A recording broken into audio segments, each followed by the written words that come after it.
My name's Julian Reyes. I'm 12. I like Roblox, burritos, and pretending I don't hate school. I've got a pretty normal life, I guess. 2 parents, a little sister who won't stop copying me, a decent friend group. We mostly hang out near the back fence at school and talk trash about video games we're all bad at. And my favorite thing in the world is this box. It's red, wooden, and covered in melted wax like someone tried to seal it shut 100 times and just gave up.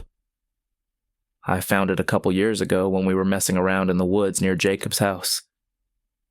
We were trying to build a tree house, but the trees sucked, and we ended up digging through junk instead.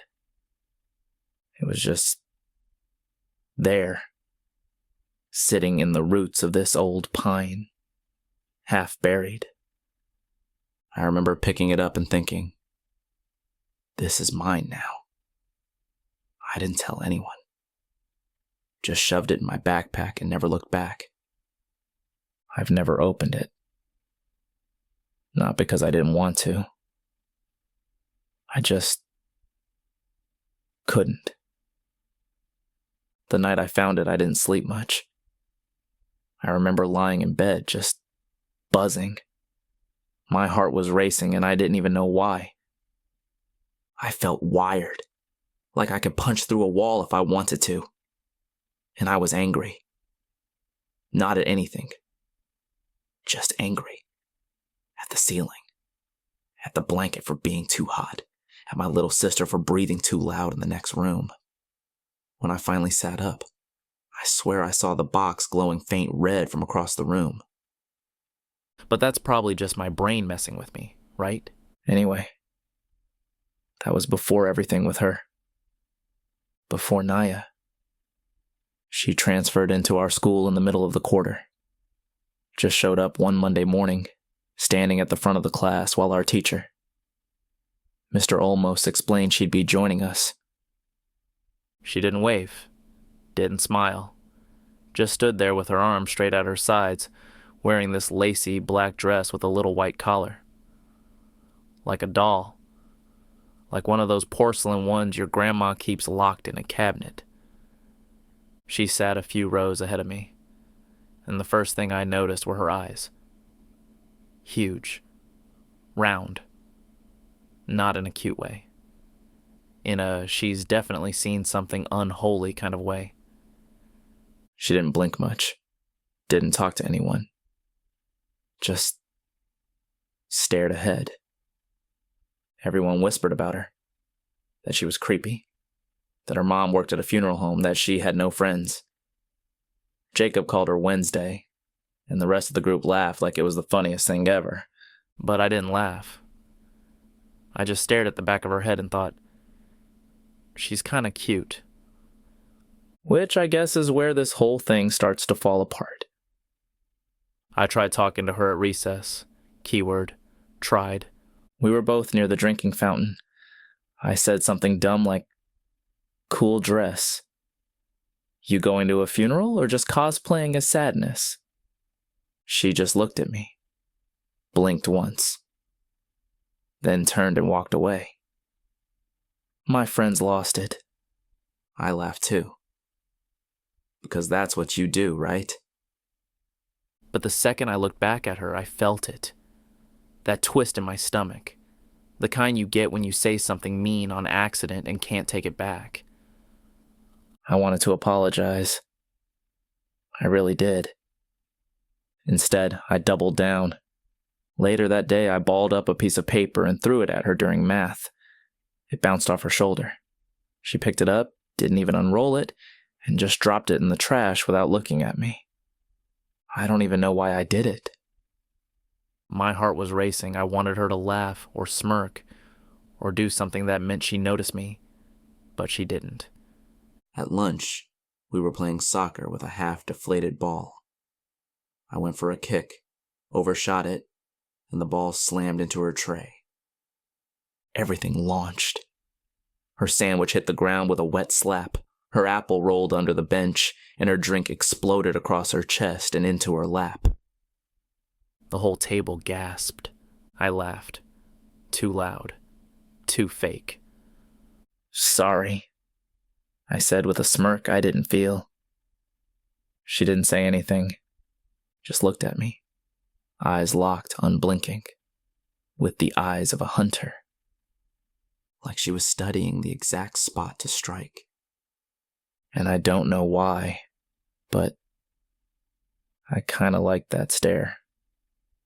Back in class, I borrowed her pencil, more like took it without asking because I lost mine. I meant to give it back. I held it out to her halfway through the lesson, but she didn't even turn her head.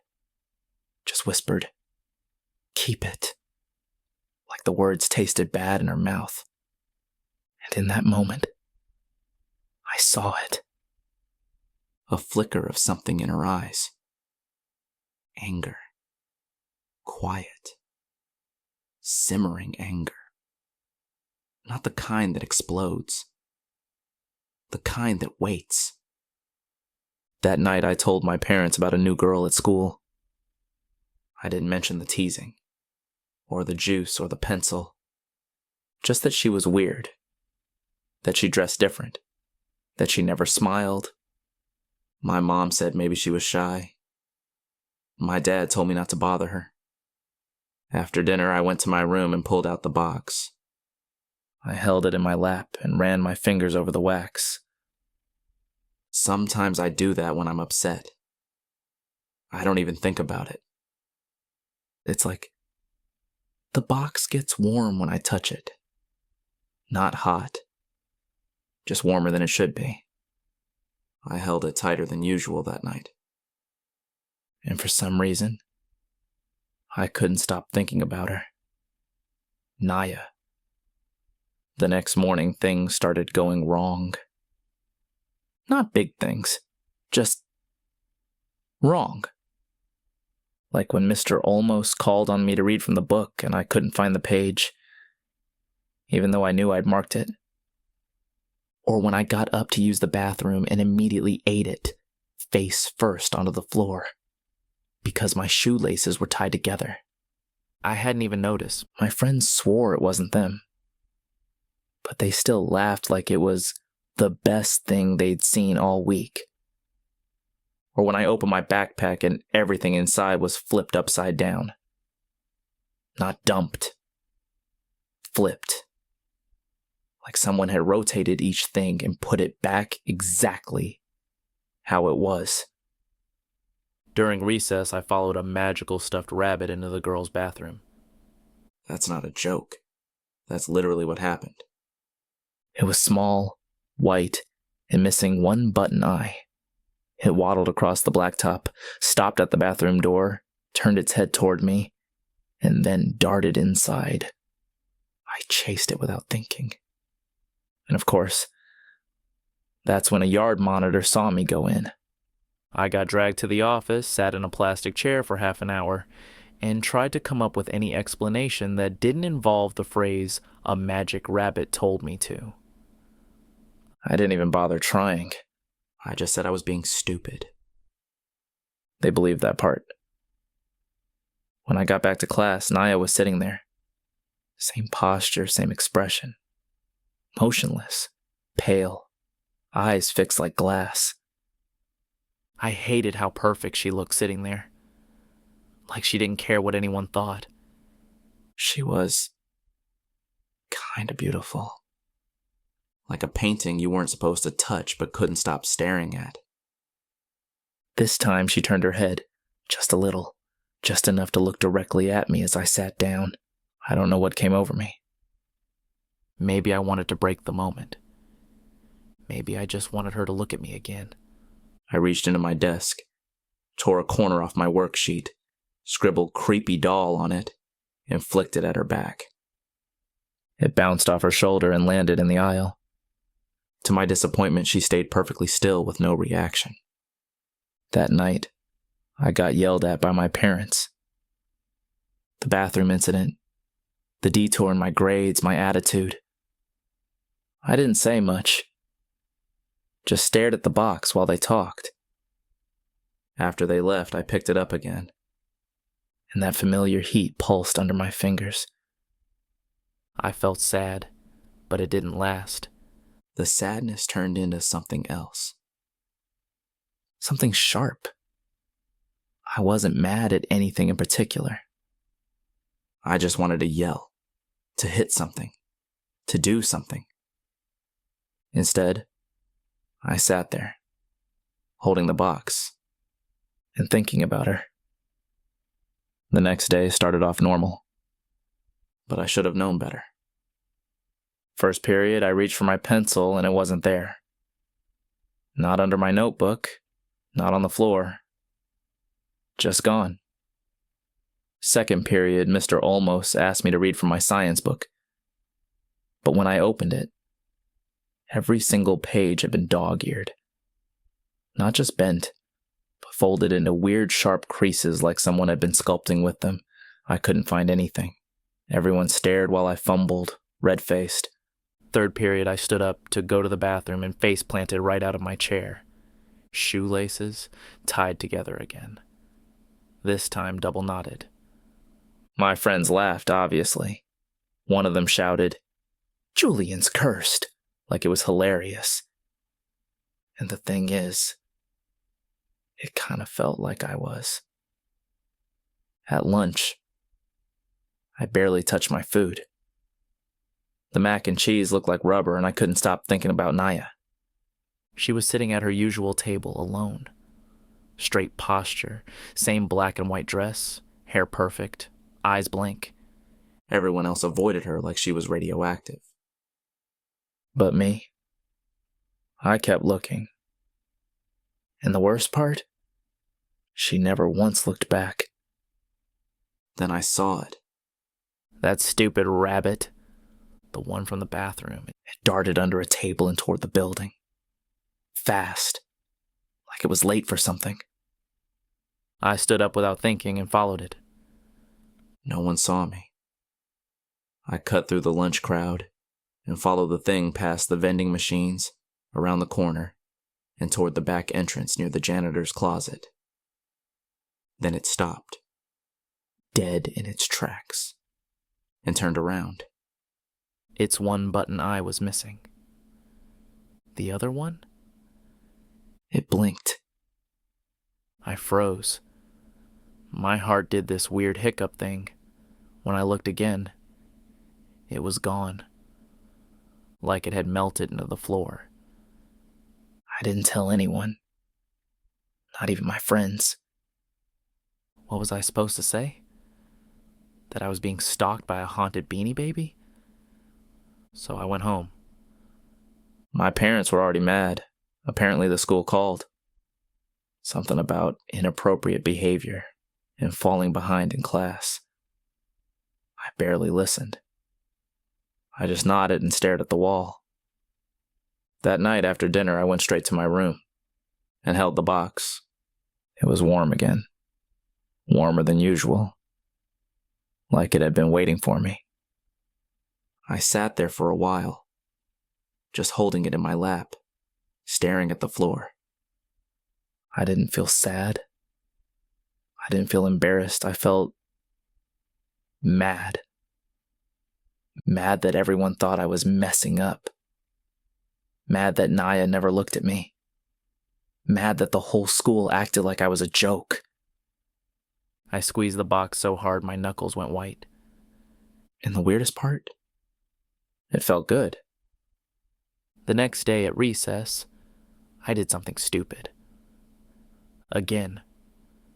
Nyo was sitting alone on the bench near the sandbox, sketching something in a little notebook. Probably cursed runes or whatever she dreams about when she sleeps in a coffin. I walked over and plucked the pencil right out of her hand. "Hey, you dropped this," I said with a grin. She didn't look at me. Didn't say a word. Just held out her hand, palm open, waiting. I hovered the pencil over it, then dropped it just short. Let it bounce off the edge of her shoe. I waited for a reaction. A scowl, a flinch, anything. But she just leaned down, picked it up, and went back to drawing. I turned around and walked away, laughing like an idiot. My stomach twisted the whole time. Lunch was worse. I sat alone, mostly because my friends were inside doing something for band. I was poking at the green beans when I saw her. She walked straight toward me, silent, her notebook still in her hand. I didn't move. She sat down next to me like it was the most normal thing in the world. "Do you want to play a game?" she asked. I blinked. "What?"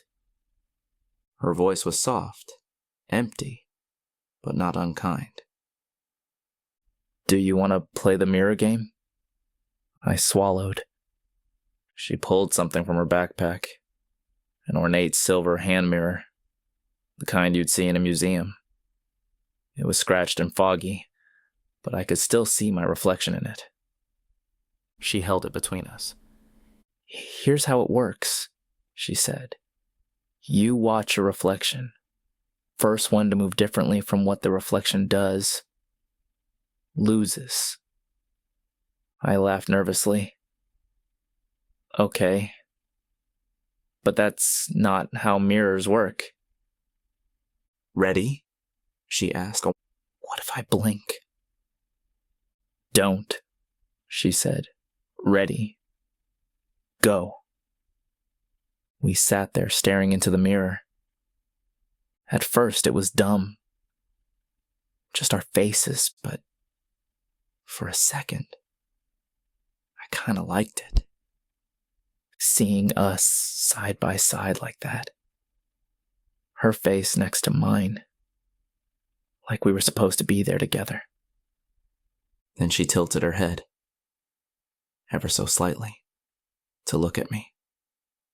I turned to look at her. "You lose," she said softly. I glanced back at the mirror and froze. My reflection hadn't turned its head. It was still staring straight ahead, looking at me. Unmoving. Unblinking. I looked back at Naya. She hadn't moved either. She placed her hand on my shoulder. In the mirror, her reflection did the same.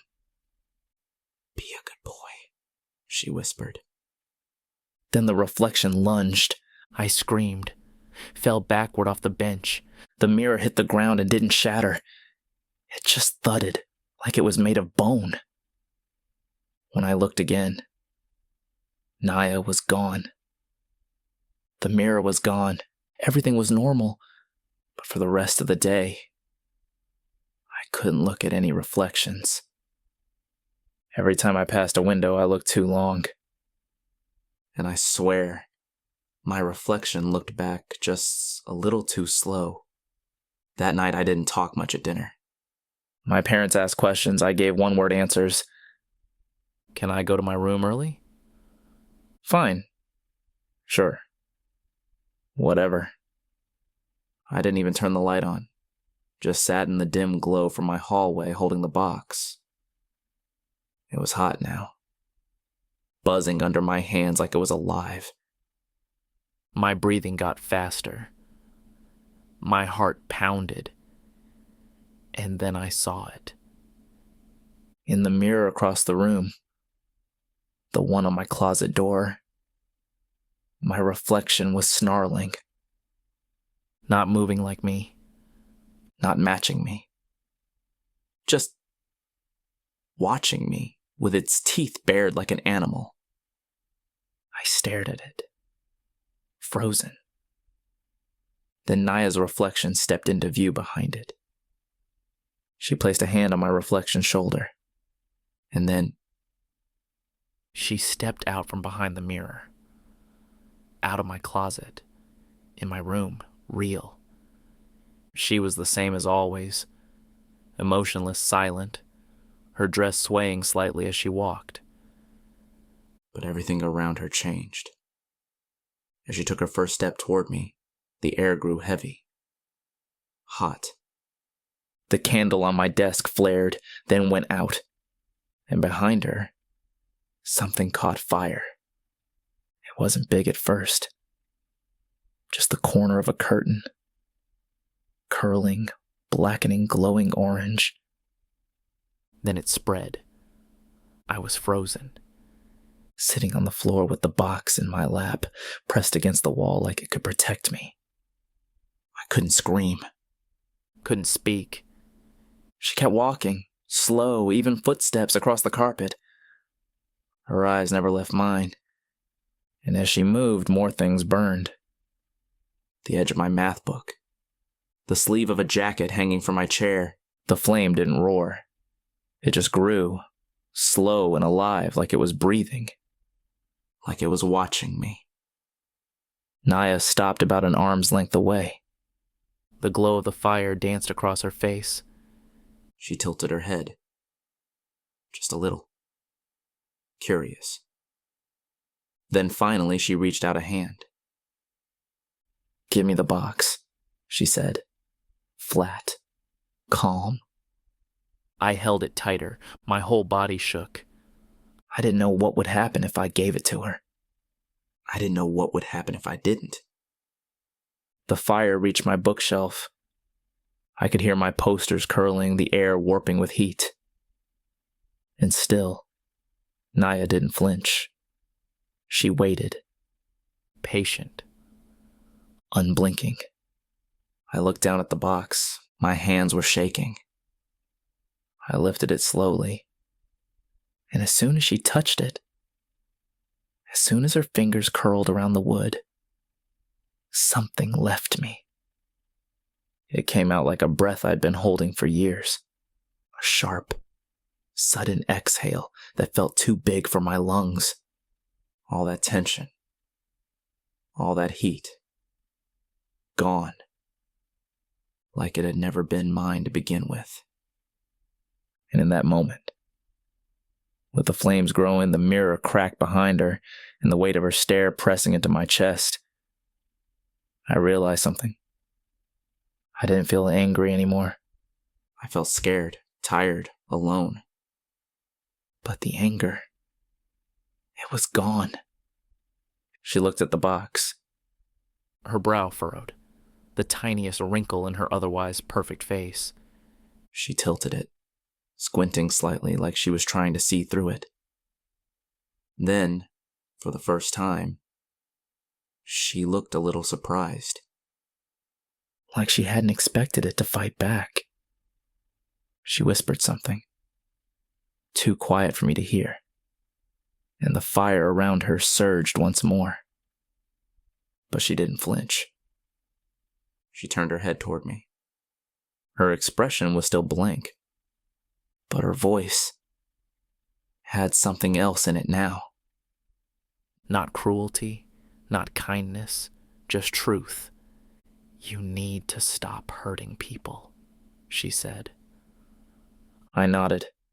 It was all I could do. The room burst into flames. I closed my eyes, covered my head. The room flashed, not with heat, but with red. The kind of red that lives behind your eyelids. It pulsed. Once. Twice. Then nothing.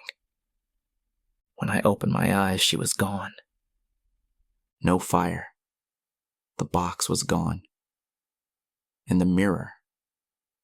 Perfectly intact. Just my room. Dim, quiet, and normal. Except for one thing. One of my toys, a little action figure on my desk, was burned. Blackened. Melted halfway down its torso. I didn't touch it. I just stared. And sat there. For a long time. The next day at school, Naya didn't show up. The day after that either. By the end of the week, I asked Mr. Olmos if she was sick or something. He looked confused, then said she had moved away. That's all he knew. I never saw her again. No goodbye. No note. No reflection that lagged behind. No explanation. just gone. I still think about her. About the way she looked when no one else was watching. The way she never smiled. The way her voice didn't need to change to be terrifying. Sometimes, I wonder if it all really happened. The fire. The mirror. The breath that left me when she took the box. I still feel it. Even now. That absence. Like a weight that was pulled out of my chest. And what's left is just me. I don't get mad the same way anymore. I don't snap at my sister, or mock my classmates, or tear things down to feel in control. I don't feel perfect, or fixed, or even better. But I feel different. I think that matters. If she ever comes back, I'll say thank you. Even if she never says anything back. But if she doesn't, that's okay too. Because I don't need to be noticed anymore. Not like that. And I'll never bully my crush again.